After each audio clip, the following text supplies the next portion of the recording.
안녕하세요. 안녕하세요. 덕구TV 건덕근 임고은입니다. 자, 요즘에 이제 고민들 많으실 거예요. 저희도 아이를 키우는 부모로서 우리 아이들 영어 유치원을 보내야 하나, 일반 유치원을 보내야 하나, 선행 어느 정도까지 해야 되나. 이번 시간에는 일단 저희가 영어 유치원의 뭐 어떻게 보면 장단점, 필요할까, 소아과 의사로서는 어떤 부분이 걱정된다, 또 그냥 부모로서는 어떤 부분이 걱정된다. 이렇게 관점을 좀 나눠가지고 얘기를 좀 해볼까 합니다. 어떻게 영어 유치원 보내셨죠?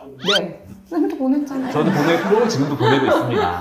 그러니까 사실 보내고 있는 사람으로서는 우리가 왜 보내게 됐는지에 대해서 말을 먼저 나눠볼까요? 저희 큰애는 어린이집도 다녔고 한국 유치원도 다녔고 영어 유치원도 다녔어요. 막 제가 뭐 학습에 관련해서 막 책도 쓰고 뭔 하지만 막 그렇게 교육관이 엄청나진 않거든요. 남들 하는 거는 그냥 비슷하게 하자 주의인데 일반 유치원을 하면 영어 애프터를 또 해야 돼서 그러면 애가 6시, 7시에 들어오는데 그건 너무 힘든 거예요. 그래서 영어 유치원을 보냈고 저도 마찬가지로 제 아이에 대한 뭐 아니면 교육관 뭐 이런 게 사실 잡혀있지는 않아요.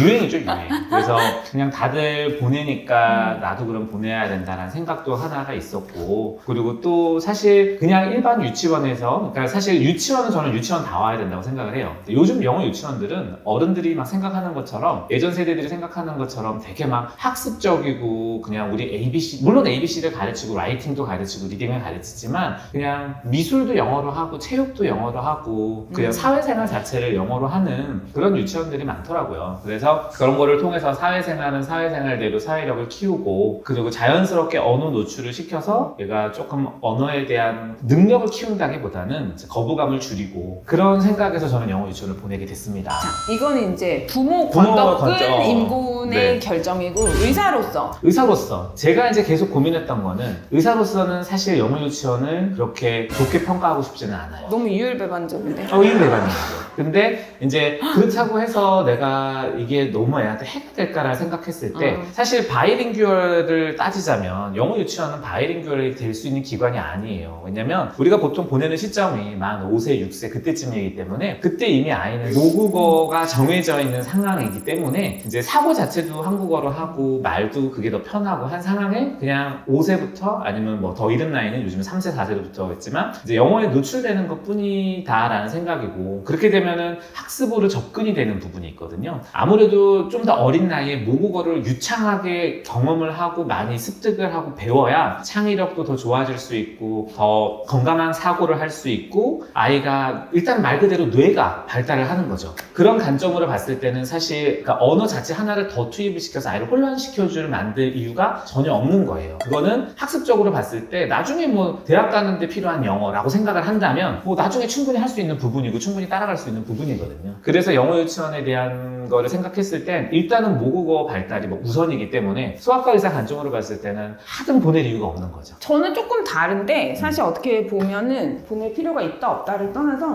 기본적으로 언어 발달이 정상인 아이들은 어딜 가도 괜찮아요. 대신에 세돌이 지나면 일단 기관은 보내야 돼요. 그건 우리나라뿐만이 아니라 외국도 세돌이 지나면 기관에서 사회적 규칙도 배우고 친구들하고 관계를 배우고 기본적인 학습을 하게 되기 때문에, 학습이라는 게 앉아서 이런 공부가 아니고 선생님이 뭔가 지시를 하면 따르는 연습도 하고 사회를 배우는 학습을 하는 거기 때문에, 내 언어가 느린 아이다 그러면 모국어 발달이 먼저다. 그거죠 뭐.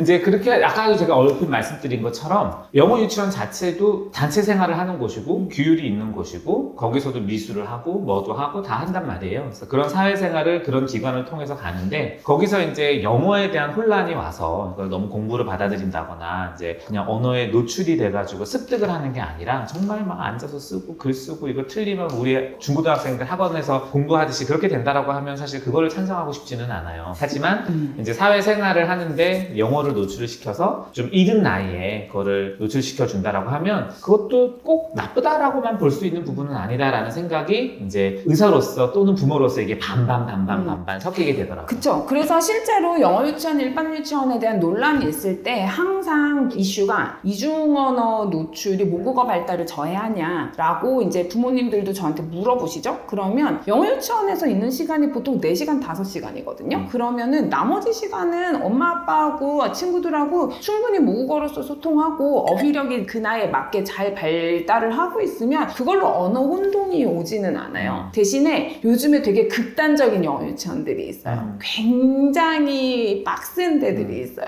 애들 지능 검사 보고 뭐 상위 몇 프로 이상이 돼야 들어오고 4돌, 5돌 된 애들도 하루에 4-5시간 꼬박 책상에 앉아가지고 계속 읽고 쓰고 외우고 이런 거를 시키는 데들이 있거든요. 그거는 영어냐 한국어냐가 문제가 아니고 교육 방식 자체가 그 나이에 안 맞는 거예요. 그러니까 그거는 영어 유치원의 이슈가 아니고 그 나이 아이들이 책상에 앉아서 공부하는 나이는 아니잖아요. 사실 장단점이라고 따질 수 있는 건 없는 것 같아요. 저는 영어 유치원을 보낸 사람으로서 또 만족하는 부분들이 있었어요. 좀 왜냐면 좋아요. 초등학교에 가서 우리 아이가 영어가 어느 정도 되니까 본인도 이제 어떻게 보면 자신감도 붙고 자존감도 생기게 되고 그런 부분에 대해서는 되게 긍정적인 부분이 있었고 요즘에는 워낙 초등학생들부터 이제 영어 수업도 있고 방과후 수업도 있고 3학년부터 정규 수업도 있고 뭐 이러다 보니까 그런 부분을 어떻게 보면은 조금 더 수월하게 얘가 거부감 없이 따라갈 수 있었던 거에 대한 장점은 있었던 것 같아요. 한국 유치원 다니면서 영어 애프터 다니는 것처럼 영어 유치원 다니면서 한국 가외 붙이는 애들 있잖아요. 그런 것처럼 그 밸런스를 아이의 수준에 맞게 키워가는 게 요즘에 맞는 양육 방식이라고 저는 생각을 해요. 이거는 아니다, 이거는 옳다라고 할 수가 없는 부분이고 다만 이제 부모님이 방향을 어느 정도는 잡아놓는 게 중요하기는 하죠. 우리 아이의 성향을 잘 봐야 되고 말씀하신 것처럼 조금 말도 느리고 그런 아이들 같은 경우는 사고력이나 창의력이나 이런 발달 자체를 키워주는데 조금 더 힘을 쏟아야 될 테고 아이가 조금 똑똑하고 그리고 학습에 대한 관심도도 높고 그렇다고 하면 이제 한국어만큼 영어의 비중도 같이 해서 같이 키워나가면 실제로 뭐 바이링구얼까지는 아니겠지만 그래도 정말 영어가 되게 자연스럽게 습득이 되는 아이들도 있어요. 그런 아이들 보면 굉장히 대단하다 싶기도 하고 그런 게 제 이제 개인적인 생각이에요. 무슨 뭐 학회에서 얘기하고 관점으로서 어떻게 좋다 나쁘다를 운운하기 전에 그게 그냥 제 개인적인 생각인데 물론 그거를 파악하는 부모의 영향의 역할이 좀 제일 크기는 하죠. 그쵸. 우리 아이 성향이 어떤 데가 더 맞는지를 우리 애를 잘 보셔야 돼요.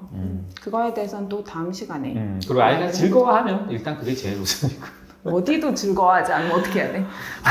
그러면 일단 여기 가서 상담을 봐서 일단 풀배터리 한번 돌리시고 우리 아이가 그런데 엄마 난 집이 제일 좋아. 그리고 사실 영어 유치원도 이제 우리가 보내는 이유가 어떻게 보면 영어를 좀 잘하게 하기 위해서 보내는 거기는 하잖아요. 근데 이제 우리 아이들 세대가 되면 사실 그 AI 챗GPT가 나와서 진짜 언어에 대한 그게 조금 좀 줄어들 수도 있을 것 같다는 생각이 들긴 해요. 다만 내가 이제 개인적으로 내가 뭐 이거를 번역해서 번역가가 해주는 거와 내가 직접 소통을 하고 듣고 말하는 거에 대한 차이는 사람과 사람의 그 역할을 하는 데는 또 내 자신의 그 영어 능력이 나랑 연결되기 때문에 어떻게 될지 사실 저도 궁금합니다. 사실 저는 어떻게 보면은 언어를 배운다고 하는 거는 우리가 기술만 보면 사실 안 배워도 되거든요. 근데 언어를 배운다고 하는 게 그 나라의 문화를 이해하게 되고 그 나라의 역사를 이해하게 되고 하는 측면에서 어떻게 보면은 저는 나이 들어서 이제 진짜 좀 한가해지면 여러 언어를 배우고 싶다는 나름 꿈을 좀 가지고 있거든요. 나 어렸을 때 꿈이 5개국어를 하는 거였어. 그래서 뭐 진짜로 막 불어도 배우고 싶고 독어도 배우고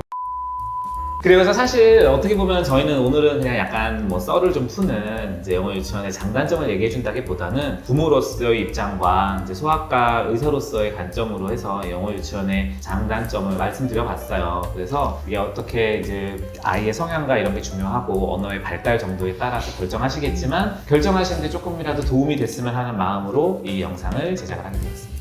네, 다음에는 저희가 이제 좀 더 큰 아이들 선행 학습에 대해서 조금 얘기를 해볼까 해요. 그것도 진짜 많은 관심들이 가지실 것 같은데 그것도 다음 시간에 그 얘기를 가지고 찾아뵙겠습니다. 네. 네, 덕후TV였습니다. 감사합니다. 안녕히 계세요.